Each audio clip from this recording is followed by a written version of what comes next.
Welcome, fellas. If you wanted to connect your Cloudy directly into the Shopify, the process is going to be really simple. So basically, if your current workflow for using Cloudy into the Shopify store is opening a web browser, copying a product, and let's say just click and click and click and click and click, well, basically the most easiest way to focus is into connecting directly your actual Cloudy.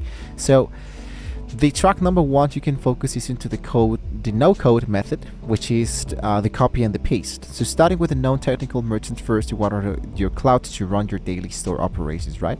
So by pairing the cloud directly with your store events, you can build seamless self-executing loops. For example, if I click directly into this Cloudy, the manual way is to go into the left section, go for the artifacts, and directly inside here you want to look out for the Shopify. If you don't find directly inside here, you can always focus directly into the new artifact, and here you can focus into apps and websites. And if you don't find it, you don't have to worry about it. Let's go directly into my chats. I'm going to go for my new chats, and let's say I want to work with my Shopify website. Let's get started.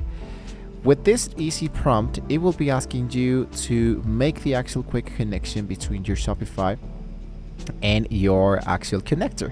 So as you can see, it finds my actual connector that could help me. So what I choose is to choose the element that says connect, and by pairing the cloud directly with your store, you can connect the factory loop, set the trigger for when a new product is created. The automation passes a wholesale title, the tax, the cost price, and the actual cloud. Previously, what we did is to have, let's say, for example, this kind of elements created into my Shopify. We asked to create an actual website, and it actually gave us something like this. I'm going to click into the element that says view into my online store. So basically what I do is to ask for an actual catchy header. Here is my products, and a little bit down I have a little bit more information about what I'm actually selling this for. And down below in here we have like a footer. Something else that we can ask is, for example, like a BAP support loop. You can set a trigger for when an order value exceeds $300, Cloudy instantly scans the customer purchase history, drafts a hyper-personalized contextual thank you email, and drops it into the support timeline for your team to hit send, for example. Something that you can focus directly into Cloudy now that the both are connected.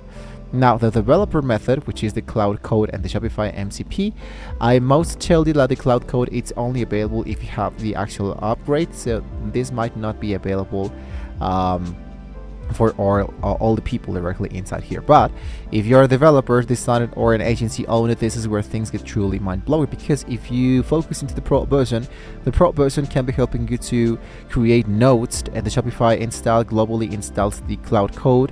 And once installed, of course, you can run comments to initialize the session and link it directly to the Shopify official developer platform registered by running.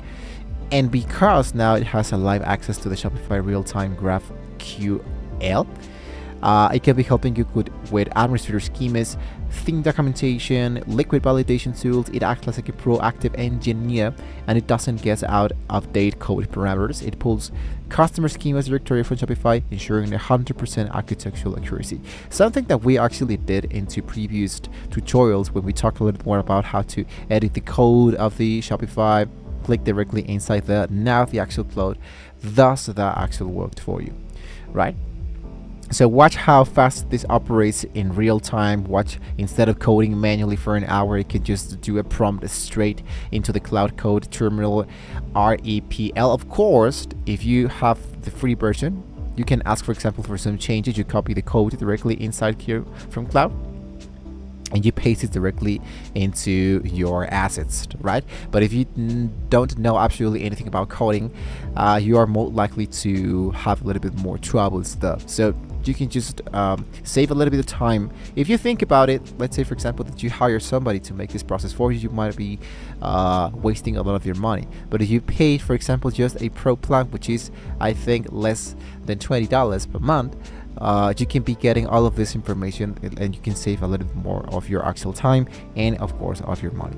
So before you go full through with the setup, there's a massive guardrail you must understand, which is when you run the cloud code with live store execution privileges using mutations, there is no undo or draft button. So if you tell Cloudy to run a bulk operation update, you want to protect to always test this into a sandbox, always try to generate an actual new theme, duplicate that, and of course have the actual, let's say, like the previous or original version directly into your draft themes, just to keep Cloud focusing into multi-file structure. So to help you get connected completely stress-free, I have a couple more tutorials about the Shopify AI, so you can see more of that directly into our tutorials into TechSpress. So with this being said, guys, if this video helped you, don't forget to like, share, and subscribe to the channel, guys, to see more great tools like this. And of course, comment below are you using Cloudy as a merchant or as a developer, so I will let you know directly into the comments below what you think about this Shopify store. So thank you for watching. See you guys next time.